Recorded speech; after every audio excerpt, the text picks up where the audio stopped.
Hi friends, இன்னைக்கு fiend அப்படின்ற வார்த்தைக்கு தமிழில் என்ன சொல்லுவாங்கன்னு பார்க்கலாம். ஃபீண்ட் ஃபீண்ட் இந்த வார்த்தைக்கு தமிழில் என்ன சொல்லுவாங்கன்னா அசுரன், பிசாசு, தீயவன். தீய செயல்களை செய்பவங்களா இல்லைன்னா தீய சக்தியா ஆங்கிலத்தில் ஃபீண்ட் அப்படின்னு சொல்லுவாங்க. இன்னும் நல்லா புரிஞ்சுக்கிறதுக்காக நம்ம 2 எக்ஸாம்பிள்ஸ் பார்க்கலாம்.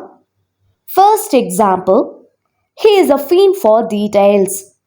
அவர் விவரங்களுக்கான பிசாசு. Second example, the story described a terrifying fiend. கதையில் ஒரு பயங்கரமான பிசாசை விவரிக்கப்பட்டது. இன்னொரு வீடியோவில் நம்ம வேற ஒரு ஆங்கில வார்த்தைக்கு தமிழ் என்னன்னு பார்க்கலாம். அது வரைக்கும் பை.